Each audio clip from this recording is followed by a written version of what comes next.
Good afternoon, everybody, and welcome back. I hope you've had a good lunch. We would like to start session 1.4. It's a very exciting session. To begin, if I could ask our distinguished panel members to come up to the stage and take their seats. Thank you very much. So while our panel members are coming up to the stage, I would like to introduce you to the session. This is session 1.4, systems transitions. It's a very important topic. As you know, systems transitions is one of our means for programming for transformational change. This session will address the importance of addressing concurring challenges and identifying enabling factors and investment opportunities, which can support system transition. As you know, in the GCF, we call system transition paradigm shift. And this, we hope, will contribute to bridging climate investment gap. So the session expects to set the level of ambition needed for an impactful programming headed for GCF's second replenishment. For this panel, we are extremely pleased to have four distinguished panel members. I'll briefly introduce them. First, we have Mrs. Catherine Alino, the Vice President at the Central Bank of Cuba. GCF had two projects under implementation in Cuba, and which aims to increase climate resilience of urban households and communities through the rehabilitation of production landscapes in selected localities in the Republic of Cuba. This is FP 126, but we also have funding proposal 157, which supports coastal resilience to climate change through ecosystem-based adaptation, or the MICOSTA project. Joining us online is Minister Matthew Samuda, who is the minister at the Ministry of Economic Growth and Job Creation in Jamaica. GCF have one approved project and three projects under implementation in Jamaica.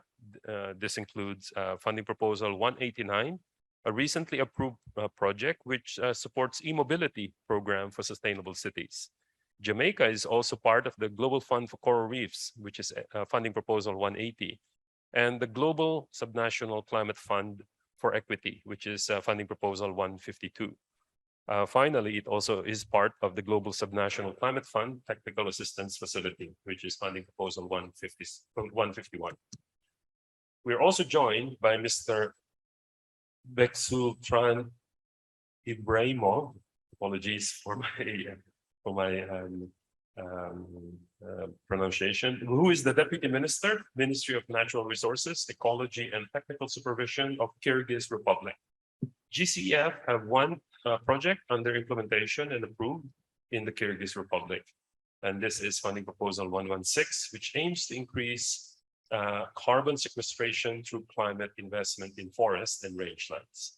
While another project, SAP, Simplified Approval Process 002, supports climate services and diversification of climate-sensitive livelihoods to empower food insecure and vulnerable communities. Finally, we are joined by Ms. Renee Gonzalez, Executive Director at the Mexican Fund for Nature Conservation, FMCN, one of our direct access entities. The Mexican Fund for Nature Conservation is one of the leading organizations in Mexico, financing and implementing conservation initiatives that have real and measurable socioeconomic impacts on the ground. The approved projects, Simplified Approval Project 023, supports river restoration and climate change adaptation, RIOS. And where FMCN is currently developing a second funding proposal with the PPF, Project Preparation Facility grant in the Yucatan Peninsula. We have participants that are on site and also remotely. You can provide us with your questions to Huva, and we would encourage you to put in your questions to Huva, and we will take them up at the end of the session. We would like to begin this session, and we would like to start by posing a question to our first panelist, Catherine Alino, from the Central Bank of Cuba. Now, the Central Bank of Cuba is currently preparing for the development of a green banking system in Cuba, aiming to integrate financial support for the protection, conservation, and sustainable use of natural resources, biodiversity, and the environment in general into the national banking system. How can the development of this green banking system support a system transition in environmental financing in Cuba? And what else can be the role of the central bank? Ms. Alinio?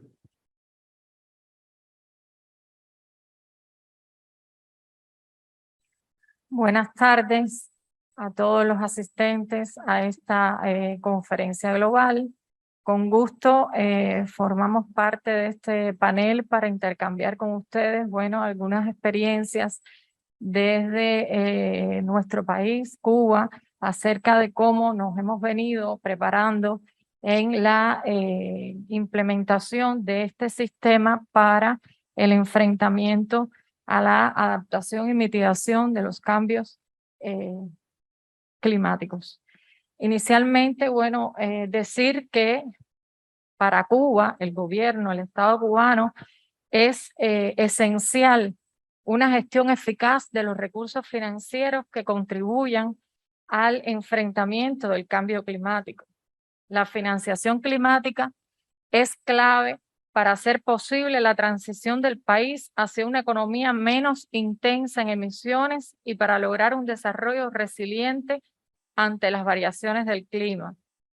Estos propósitos están nacionalmente consagrados en las bases del Plan Nacional de Desarrollo Económico y Social y el Plan del Estado para el enfrentamiento al cambio climático, adoptado por el gobierno en abril de 2017, que es conocido nacionalmente como Tarea Vida. En la Tarea Vida, uno de los ejes principales es el referido al financiamiento de las principales prioridades en adaptación y mitigación. Precisamente, en términos de institucionalidad, el Consejo de Ministros de la República de Cuba ha aprobado un comité de coordinación interministerial para el análisis de las prioridades y sus financiamientos. Este comité es presidido por el Banco Central de Cuba y el Ministerio del Medio Ambiente funge como la secretaría. Participan en el mismo otros ministerios y organismos importantes como el Ministerio de Economía y Planificación, el Ministerio de Finanzas y Precios, el Ministerio de Comercio Exterior, Inversión Extranjera y Colaboración Económica Internacional, entre otros. Es decir, todo proyecto de financiamiento internacional entre los que se presentan al Fondo Verde para el Clima requieren de la evaluación y aprobación de este comité, que como comenté, está presidido justamente por el Banco Central de Cuba, a la institución a la cual pertenecemos. Hay que referir también que el sector bancario cubano se encuentra en una posición estratégica para influir significativamente en la protección y cuidado del medio ambiente a través del redireccionamiento de flujos de capitales hacia proyectos y empresas con mayor responsabilidad ambiental. En este sentido, cabe señalar que el Banco Central de Cuba, en su función rectora del sistema bancario y financiero nacional, dicta y conduce políticas que van dirigidas en función de lograr este objetivo, lo cual consideramos que constituye una fortaleza en función de lograr poder constituir un sistema de banca verde. En función de ese objetivo, se ha implementado un programa piloto como uno de los primeros pasos que se han venido implementando, apoyado por la Agencia Francesa de Desarrollo, con el Banco de Crédito Comercio, uno de los bancos comerciales que conforman la estructura del sistema bancario y financiero nacional. Es un banco que cuenta con las capacidades y preparaciones necesarias para poder implementar todo el proceso de creación de habilidades, capacitación para llegar a cumplimentar o alcanzar los requisitos necesarios para constituirse en banca verde. Esta institución va implementando a partir de este programa piloto que implementa con la Agencia Francesa de Desarrollo, va implementando los procedimientos necesarios para acreditarse como banca verde y a la vez va ejecutando proyectos financieros, principalmente en el área de adaptación en el sector agropecuario basado en los criterios y estándares de banca verde. Hay que decir que este banco justamente tiene experticia en el otorgamiento de financiamientos a este sector, al sector agrícola nacional, lo que permite a su vez también la adquisición de conocimientos y habilidades de los formuladores de proyectos. O sea que hay una retroalimentación de experiencias, creación de habilidades y preparación, digamos, en ambos sentidos. Paralelamente, el Banco de Crédito y Comercio participa en un proyecto regional del Fondo Verde para el Clima para el fortalecimiento de capacidades para la gestión de financiamiento climático en sentido general. Los pasos anteriormente referidos, esperamos y es nuestro objetivo y deseo que puedan conducir a un mejor desempeño del sistema bancario en las finanzas climáticas de Cuba. Para continuar este trabajo, se enfrentan retos importantes, obviamente, de entre los cuales pudiéramos citar avanzar en la creación del sistema de banca verde como tal, incorporando al resto de los bancos comerciales, logrando la inserción de dichos sistemas en las políticas internacionales que tributan al financiamiento de proyectos de adaptación y mitigación del cambio climático.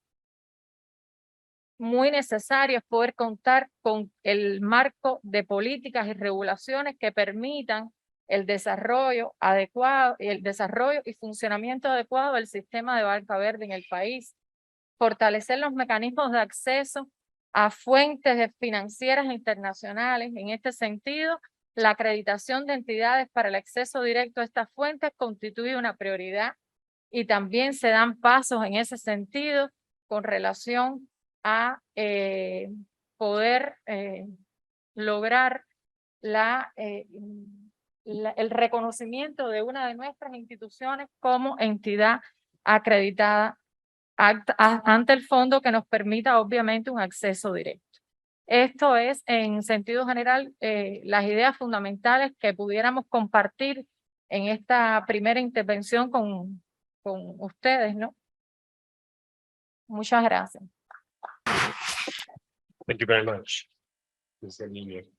Indeed, building local institutions is a key component of system transition.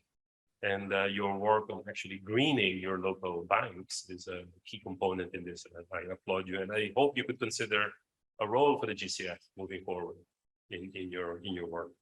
The next speaker, who I met, in fact, in Lisbon at the UN Oceans Conference, Minister Samuda from Jamaica, will now be speaking about SIDS and blue economy.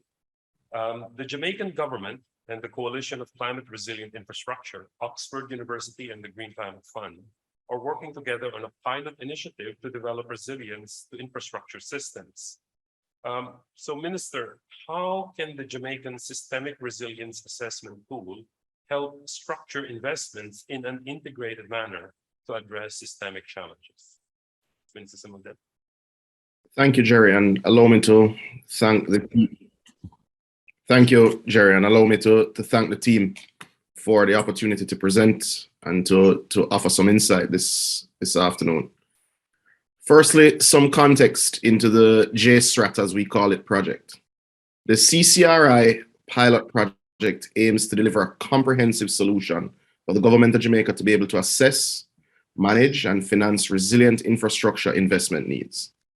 In addition to building capabilities for the assessment and management of physical climate risks, this project will support the generation of a pipeline of investment needs in Jamaica, aimed at attracting both private and public sources of finance, as well as international multilateral sources of finance. The pilot, co-developed and scoped in partnership with the government of Jamaica, started developing and testing the JSTRAT tool, also defined as a geospatial analysis platform for infrastructure risk assessment and resilient investment prioritization early in about 2021. Led by the Oxford University, modelers collaborated with public and private sector stakeholders in the country to obtain national key input data, validate assumptions, and work to develop models to identify points of network climate vulnerability. Results from the initial network assessment were used in an input-output model of the Jamaican economy to quantify the macroeconomic impacts of simulated disruptions. This was then used to estimate the total macroeconomic impacts in terms of reduced GDP. The team has developed a country case to share with national stakeholders, providing perspective and clarity on the uses of the tool and the benefits of obtaining such analysis for investment decision-making. In essence, this tool de-risks investment in the Jamaican economy and in Jamaican infrastructure. Having launched the tool in 2022 May, the project will move to the next phase of work, which looks to harness the opportunities presented by the implementation of the JSTRAT to inform more effective and climate resilient policy and decision-making. Ultimately, the tool will directly contribute to the design of climate resilient projects that accelerate investment in resilient infrastructure in Jamaica. Jamaica will be the world's first country to use this groundbreaking technology capable of accelerating resilience of its major national infrastructure to extreme weather events. The economic cost from coastal flooding in Jamaica is at risk of increasing from US 190 million to US 640 million per annum on average before the end of the century. Hurricanes, which we know cause the most physical risks to infrastructure, could be responsible for up to $1 billion of losses annually. The cost of inaction could reach up to US 1.4 billion annually by 2025, based on recent climatic events and changes within our environment. This could represent up to 10% of Jamaica's gross domestic product. And this is analysis according to the Ccri. The Ccri's climate technology is capable of detecting the most vulnerable and vital hotspots for long-term development gain. For example, investing just US 2.5 million to protect Jamaica's two most exposed electricity substations from flood risk would yield a benefit of US 4.8 to 5.8 million in avoided flood damage and economic disruption. Now, given Jamaica's vulnerability to climate shocks, the cumulative cost over the years, future climate projections, JSTRAT is an important data-driven addition to the analytical toolkit to aid assessment of climate risks, particularly with critical infrastructure such as water, transport, and energy. We anticipate that the combination of the analytical capabilities of this tool, along with those of relevant local platforms and the transfer of knowledge to local technical personnel, should help to better guide our decision-making on future location and investment for infrastructure. We look forward to its utility as the country moves to not only modernize, but also retrofit and harden its infrastructure assets. In line with the comments from the University of Oxford, the fundamental goal is to help unlock investment in climate adaptation.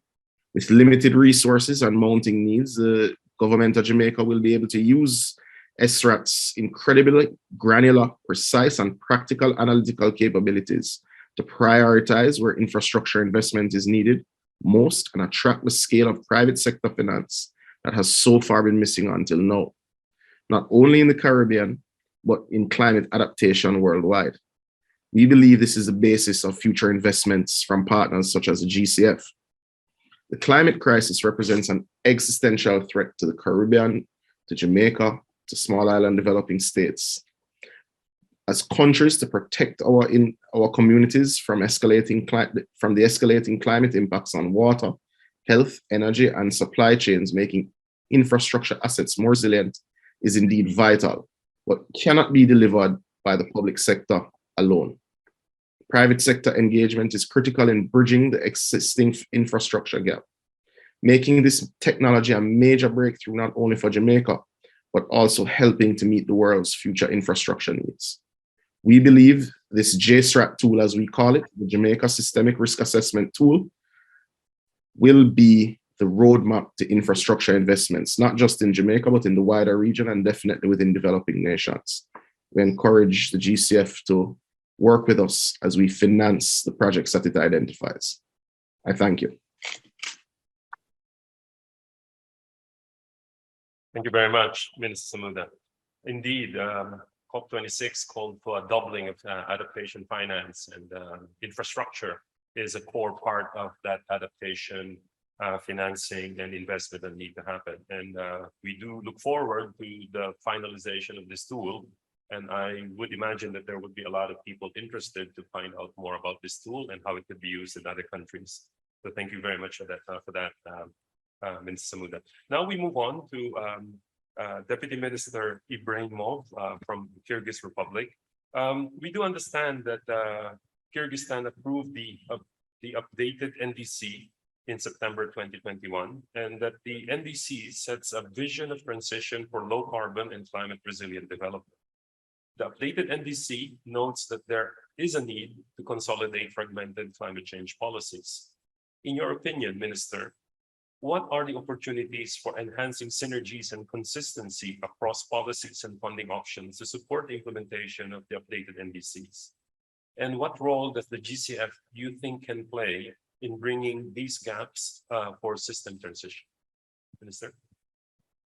Thank you very much, dear participants of the conference, dear colleagues. It's a big honor for me to participate in this panel. First of all, I would like to mention out that Kyrgyz Republic, being a party to the Paris Agreement last year, updated its NDC, and now we are aiming to mitigate our emissions for 44% by 2030 and to reach out the carbon neutrality by 2050. And to avoid leaving these ambitions as just an ambition, just a promise, we have launched the number of national level documents at the level of the government and at the highest level of the country, like President's Decree on the year of mountainous ecosystem protection and climate resilience, or 5-year national development program, national campaign for afforestation called Green Heritage, which is aimed to continue until 2030, and many others. And most of these documents and most of these programs are using our NDC as a basis for the future transformation of our development strategies towards a green dimension. Now we are developing 3-year country program or country plan for building up an effective waste management system, which would be a basis for development of circular economy. We are developing our environmental code and taxonomy of green projects, which should also help us to systematize the climate finance and the climate projects in our country. All above mentioned documents more or less contain, but in average, it's about 60 or 70% of activities devoted to the climate agenda of our country. NDC itself found its continuation at the development of sectoral plans for adaptation and mitigation measures and national adaptation planning procedure, which are ongoing now. Strong political support and obviously green dimension of country development set by His Excellency Mr. Sadir Japarov from the very beginning has already launched chain of changes for green transformation at the system level. Actually, we are the emitters of 0.03% of total volume of greenhouse gas emissions. And each year we suffer from climate change consequences more than we influence on them. Over the past 20 years, the country as a whole has seen an increase in number of avalanches, floods, and mud flows by 60%. NDC implementation and demand for international climate finance estimated for 6.3 billion USD support from the international community, from the world community. In case of our country, is first of all a call towards the world community for the climate justice restoration. And at this point, we would like to focus on significant role of GCF as a main financial vehicle for the institutionalization and facilitation of this process. There are always two main obstacles for most of the countries. First one is the complexity of the procedures on one hand, and the second one is the lack of capacity on the other. That is why paying more importance from the side of NDAs towards the resources given with the readiness project is so important. In our country, to fully understand the climate mandate, we decided to create a coordination council for the ecology, climate, and sustainable development issues. It's a body which stands above the ministerial level, led by the Prime Minister of the country and two deputies. One of them is the Minister of Environment, and the second one is the head of the main body in the President's office, which is responsible for sustainable development goals. So in our country, this council actually adopted our updated NDC last year, and it's the main decision-making body when it comes to the issues of the climate change. All of us do understand that the climate change issues are not the issues which can be solved by one ministry or by one state body. We all understand that it's a complex issue which requires very simultaneous and very effective work of the government as a one and unique body. So in order to institutionalize the issues for the climate agenda, in 2017, there was Climate Finance Center created by with the support of EBRD and PPCR. The main function of the Climate Finance Center is to coordinate main mechanisms of climate finance and coordinate main climate projects in our country. With the long way back, together with Green Climate Fund, FAO, and UNWFP, we are at the final stage of the launching of two GCF full-size projects in our country. One of which is for $30 million US, and the second one is for $9.6 million US. Both of them are focused mostly on the agricultural problems which are leading up from the climate issues, climate change consequences. So in our case, being a mountainous country in a very heart of Central Asia, we always stand for the interests of two vulnerable groups. First one is the mountainous regions with a population which is about 15% of the total human population. And the second one is the Central Asian countries, which are more than 76 million people. There is still no any direct access entity in the Central Asian region. We hope to get an accreditation for the national entity at the soonest time. But in addition, we initiated the process for the creation of regional financial vehicle for the Central Asian countries from our readiness project funds this year. Also, we are working on the initiative to build up a multilateral financial mechanism for protection of mountainous ecosystem from climate change threats. In conclusion, I would like to express my gratitude to Green Climate Fund team for the work done, and we would like to ensure you that we are ready to work hard on further improvements on our cooperation, and it would be, I guess, the only way to cover the gaps that we have now. Thank you. Thank you very much, Deputy Minister.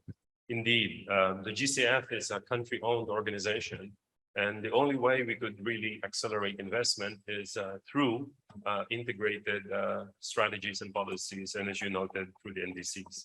Now, we do look forward for this NDC to be converted into an investment plan, and therefore into subsequent list of projects that some of it would be funded through the GCF, which we hope could lead into this transition that we are all looking for. Now we come to Ms. Gonzalez from Fondo Mexicano. Ms. Gonzalez, there is a growing evidence that degradation of ecosystems reduces the resilience of both ecosystems and people to climate hazards. We also know that conserving and restoring ecosystems, together with targeted adaptation management, reduces the vulnerability of biodiversity to climate change. Could you please explain to us which do you think are the most innovative solutions that can be put in place, for example, in particular in Mesoamerica, to tackle the dual challenge of biodiversity loss and climate change impacts? Ms. Gonzalez. Thank you so much. Indeed, healthy ecosystems provide services to humans, and they have to be healthy to do so.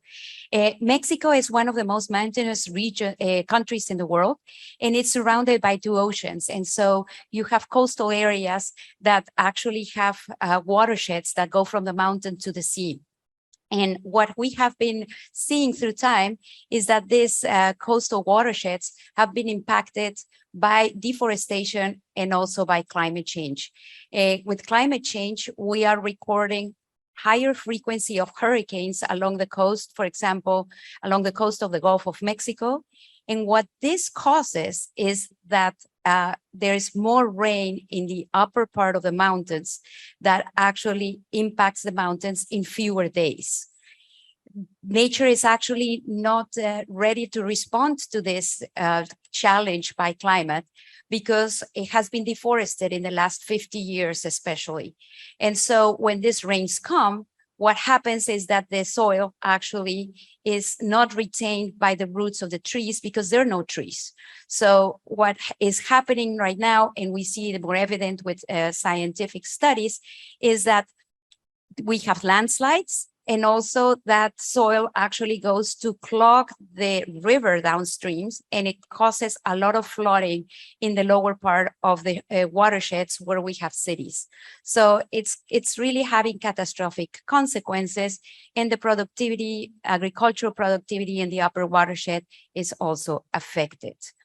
So in order to address these issues of the combined effect of degradation and climate change, the project that we have started with funds from the Green Climate Fund seeks to address restoring those ecosystems, those riparian corridors, those riverbanks along the streams.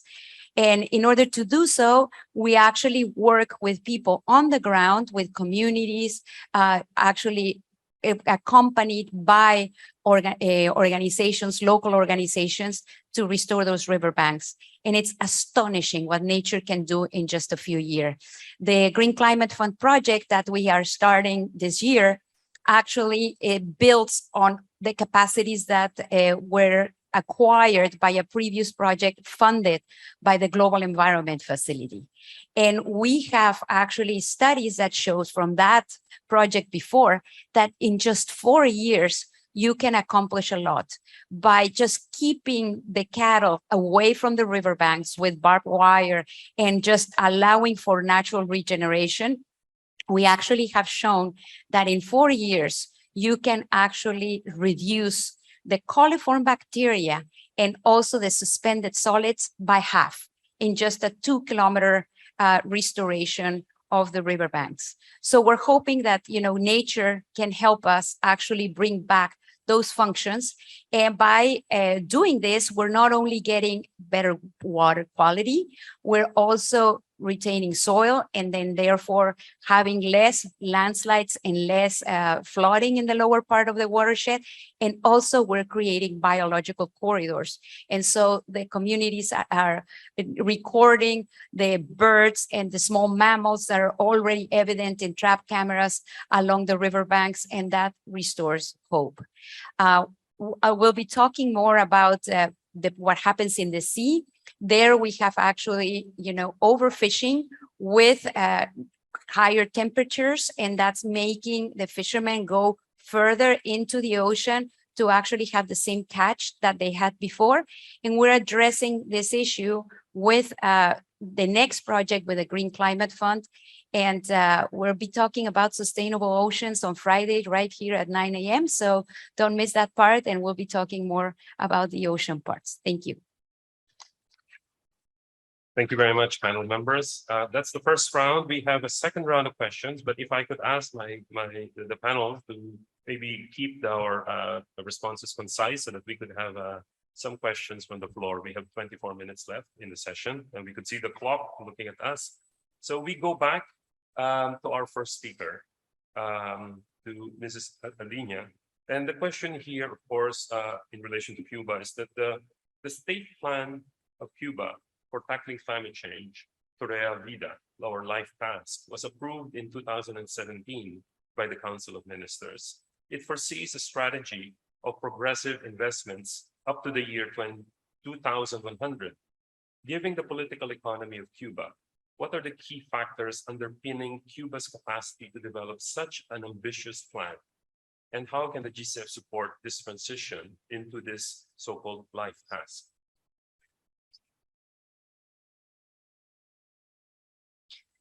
Bueno, indudablemente que la adopción de la tarea vida en Cuba ha constituido un importantísimo paso para aunar los esfuerzos nacionales, identificar prioridades, concentrar los limitados recursos con que contamos para su implementación, ya que es el instrumento rector de todas las acciones que se realizan en el país para enfrentar el cambio climático. Ello ha requerido un desarrollo del marco legal en Cuba que se ha expresado en la nueva Ley de Recursos Naturales y Medio Ambiente aprobada por la Asamblea Nacional en mayo del presente año y en la legislación a ella complementaria. Se ha adoptado también un marco institucional y organizativo que abarca desde el gobierno central, los sectores, los territorios, las instituciones académicas y la sociedad civil con el objetivo de lograr la participación de toda la sociedad, así como el monitoreo permanente de su implementación. Pudiéramos decir la participación consciente de toda la sociedad y el monitoreo permanente de la implementación, repito.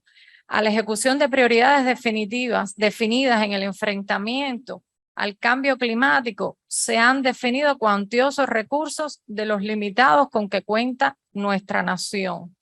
Pero hay que señalar en ese sentido, invariablemente, que en el caso de Cuba, el bloqueo económico, comercial y financiero impuesto por el gobierno de los Estados Unidos de América contra nuestro país, ya desde hace más de 6 décadas, constituye realmente el principal obstáculo para el desarrollo del país, con una persecución negativa en todas las esferas y sectores de la vida y la sociedad cubana, incluyendo las políticas, programas y acciones para enfrentar también el cambio climático. O sea, en esta esfera también estamos muy obstaculizados y limitados por los efectos del bloqueo.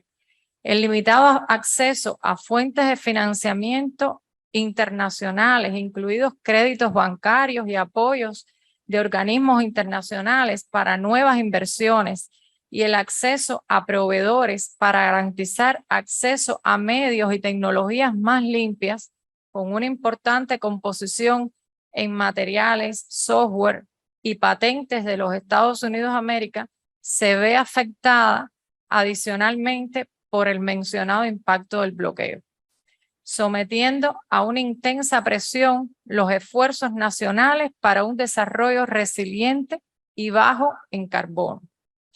Hay también factores nacionales a considerar en los que estamos trabajando y que incluyen insuficiente conocimiento y experiencia en el desarrollo de proyectos climáticos en sectores y territorios, falta de experiencia en financiación climática en las instituciones financieras, aún limitada integración del cambio climático en los planes de desarrollo sectoriales y territoriales, mientras que se considera un requisito esencial que las políticas climáticas sean tratadas como una dimensión de los planes y políticas de desarrollo.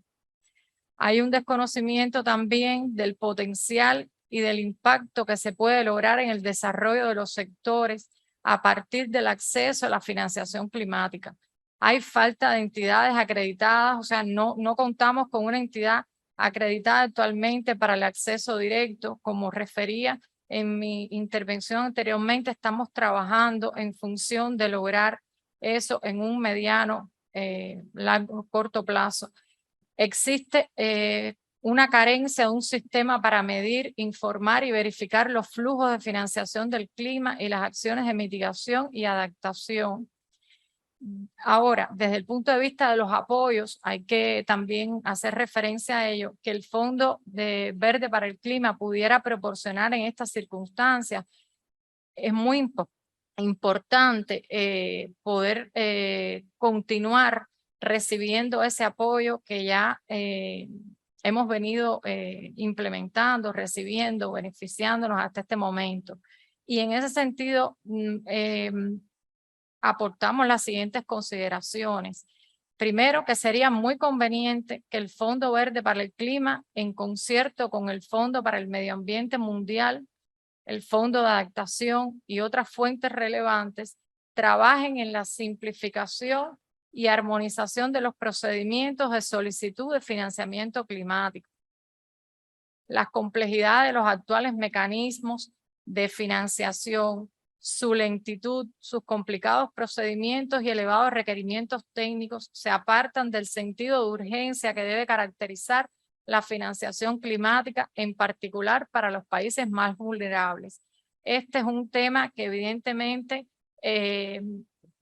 va a ser bastante, pudiéramos decir, recurrente en los intercambios que se van a realizar en el marco de esta conferencia. De hecho, en la sesión que tuvimos en la mañana de los países de América Latina fue uno de los aspectos que se abordó, y hay, bueno, diversos criterios en ese sentido. También compartir, todos fuimos, escuchamos al director ejecutivo del fondo en su intervención inicial, donde evidentemente también se reconoce por parte del fondo la necesidad de avanzar en estas cuestiones, y es algo sobre lo cual se está trabajando.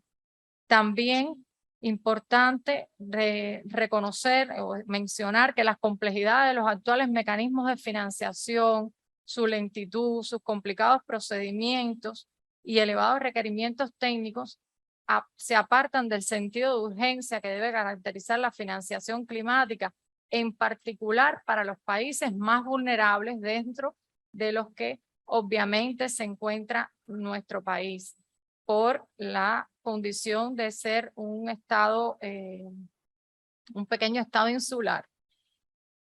En sentido general, pudiéramos referir que desde nuestra perspectiva, si se brindase un apoyo más amplio y facilitado, Cuba no solo estaría en condiciones de ejecutar con mayor eficacia y con mayor profundidad transformacional sus programas de adaptación y mitigación, sino que podría ampliar también su cooperación con otros países, condición que siempre ha primado en nuestra política de país, fortalecer y ampliar la cooperación en todos los ámbitos y sectores posibles con otros países, principalmente, por supuesto, los ubicados en nuestra propia área geográfica, en aquellas esferas en las que hemos obtenido resultados y acumulado experiencia en el sentido de la mitigación y adaptación al cambio climático. O sea que de manera general pudiéramos referir que estamos convencidos que vamos a continuar avanzando en el fortalecimiento de los vínculos con el fondo, en el aprovechamiento de todas las oportunidades, habilidades, creación de capacidades que se nos puedan proveer, y además referir nuestra disposición también para colaborar en términos de cooperación en ese sentido con otros países que así lo requieran, en el intercambio de experiencias, en fin. Muchas gracias. Many thanks. Mindful of the time, I would like to maybe remind our speakers to keep our interventions short, because at the very least, I would like to go through all of the speakers before the end of the time. We have 15 minutes left. Next is Minister Samuda. Minister Samuda, you mentioned the importance of adaptation in your first intervention. How can the GCF ensure that funding reaches the most vulnerable people in Jamaica, while untapping the potential of investments in blue economy through streamlining mechanisms in line with national development priorities? Minister. Thank you, Jerry. I'll try to be quick. So Jamaica has an EEZ 24 times larger than its landmass. 70% of our population lives within 5 kilometers of the sea. Our blue economic potential is largely untapped, but we have been known for tourism and logistics services as it relates to blue economic activity. However, beyond the severe economic impact of a drop in tourism revenue caused by COVID-19 related travel restrictions, Jamaica and Caribbean islands are also confronting the climate crisis, limited access to freshwater resources, and insufficient capacity to respond to and recover from extreme weather events. Gladly, I can announce that Jamaica's tourism product has been recovering following the tapering off resulting from COVID-19. In fact, it is said to be helping drive our economic recovery. Additionally, our logistics services by way of shipping as a primary pillar of our blue economy has also recovered and grown. One area which has not done so well in recent years is fisheries. We have approximately 24,000 registered fisherfolk, many of whom live very close to the poverty line.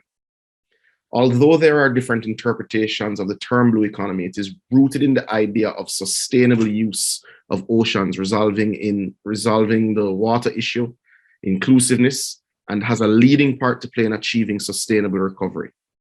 Fundamentally, for Jamaica as a member of the high-level panel for a sustainable ocean economy, we believe that ocean health will indeed lead to ocean wealth.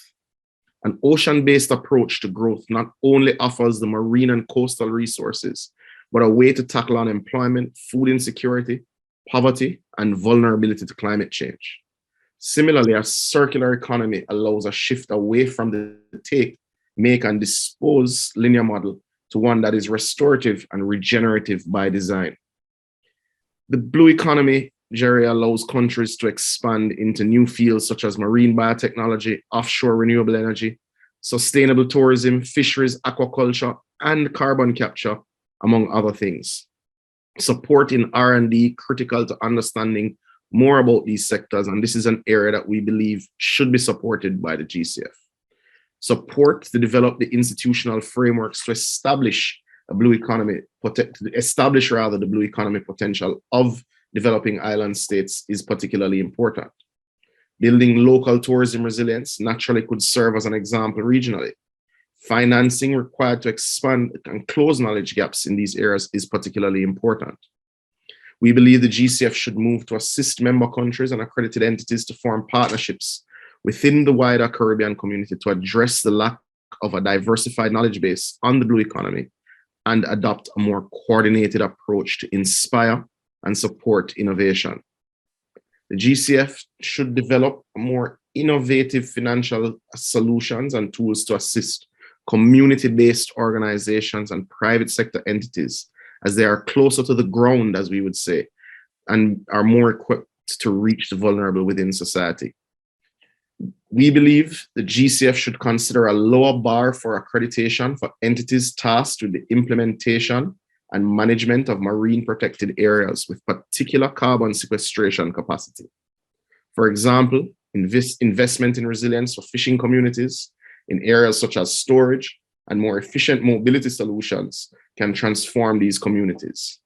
Sustainable mobilization of blue energy, either from wind or ocean waves, will both lift people out of poverty and contribute to the ocean's health, which is critical to climatic targets which we have set, which should make blue investment a focus of the GCF. I thank you. Thank you very much, Minister Samuda. Indeed, SDG 14, life underwater, is the least invested of all SDGs, and definitely something that we should all try and consider and invest on more into the future. Deputy Minister Ibrahimov, Kyrgyzstan has a unique experience in setting a dedicated climate finance institution. I think we could learn from you on this experience. Maybe you could share with us what role the dedicated institution can play in supporting system transition, and what is your experience so far in the bottlenecks and challenges that you've faced in implementing climate innovation in the country? Thank you. Due to the timer, I'll try to be quick. Climate Finance Center, as I have already mentioned previously, was established with the support of EBRD and PPCR as a governmental mechanism for the overall coordination of the climate finance and support in attraction of green investments into the country from the different climate funds and different multilateral organizations. This center is responsible for the development and implementation of projects and programs for adaptation and mitigation measures. Actually, the main direction of the Climate Finance Center are covering most of the demands and most of the needs of the climate agenda of the country, like hydropower and renewable energy sources development, healthcare and emergency situations, agriculture, land use, sustainable land use and forestry, low carbon technologies, energy efficiency, and so on. This year, we have just finished the phase 1 for this project, for this institution. And as one of the main results, we actually have an updated NDC, which was developed by the leading role of this Climate Finance Center. And now for the phase 2, we're expanding the functions of this institution, complementing it with the development of the national climate gender strategy as the first main component. The second one is the creation of a project preparation facility at the national level to develop climate projects. And the third one is the wide capacity building program for the climate awareness raising. It's dedicated to set up SIM experts into the main governmental agencies and main governmental bodies for dealing with climate change issues in order to raise up the awareness and raise up the capacity of the employees of different line ministries who are responsible for different economy sectors. Also, the Climate Finance Center is serving a role of the Secretariat to the Coordination Council for the Ecology, Climate and Sustainable Development. And it serves as a contact point for UNFCCC, GCF, CTCN and NDC partnership. So the main idea of the creation of such center was to build up an institution which would accumulate all of the knowledge and capacity which would be able to rapidly work with the international partners, international organizations in terms of projects setting up and projects building up.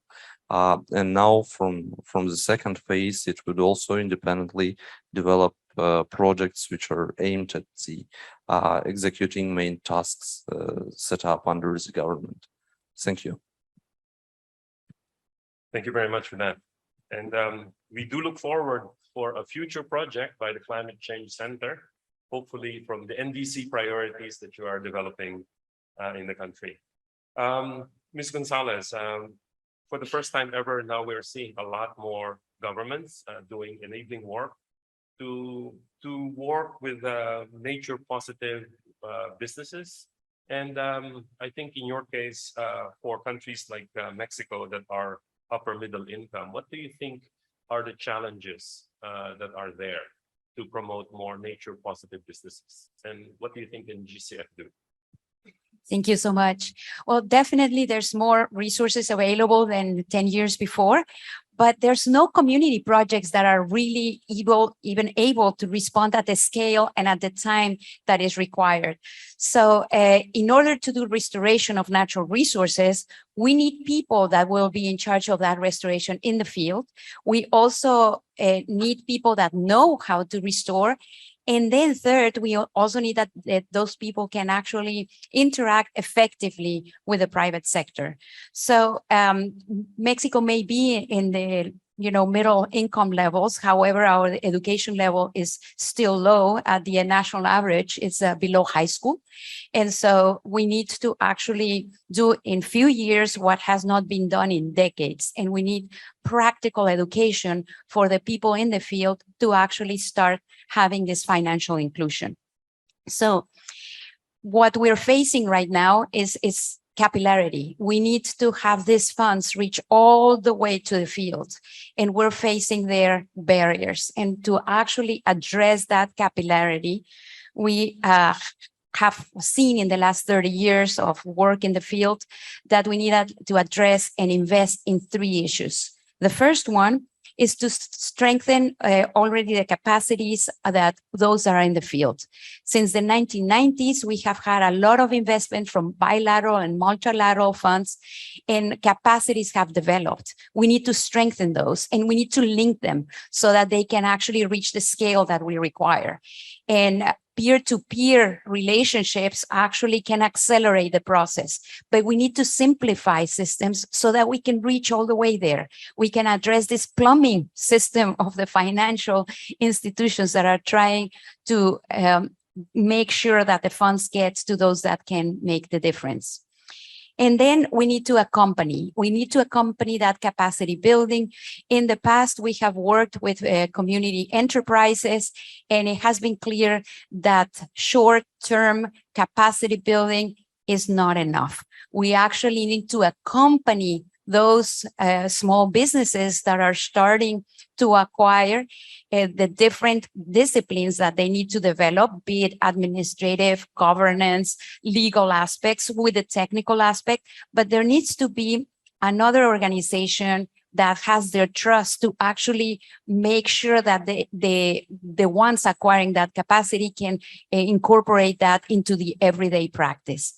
And finally, we need to adapt financial instruments.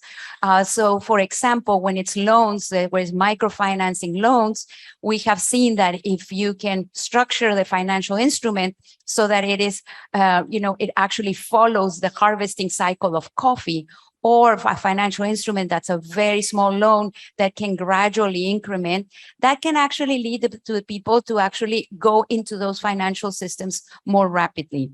And in terms of carbon offsets, it is very important, and I think the markets are already clearly seeing this, that it's a market that needs to be developed, because the governments in the communities that are going to sell those carbon offsets actually is not there. So it needs high risk upfront investment to be developed.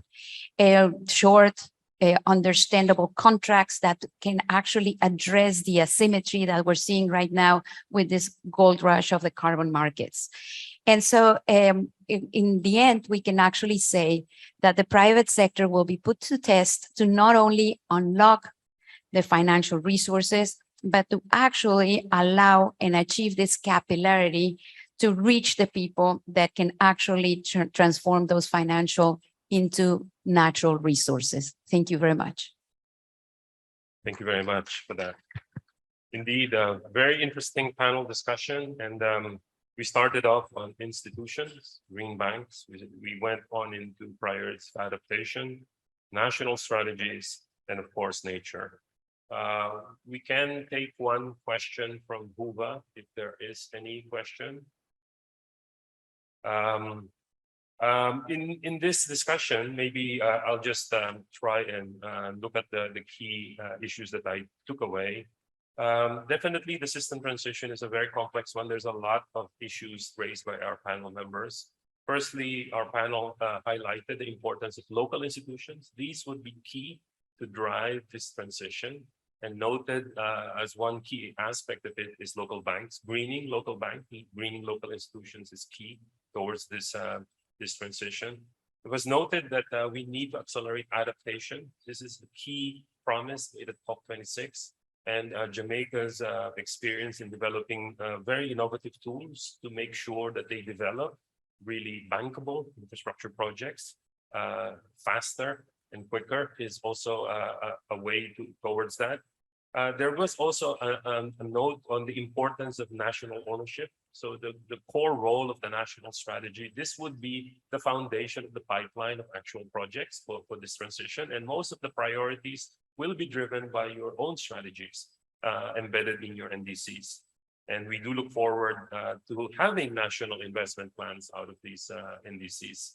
And of course, it was highlighted the importance of nature, because obviously of all the things we could do, nature would not only provide the climate benefit, but other benefits, including biodiversity benefits. There's other issues noted, including the importance of oceans. Oceans is something that we have not really looked into for many years. It's not just us in GCF, it's everybody, ODA, private investors, impact investors, bilateral donors.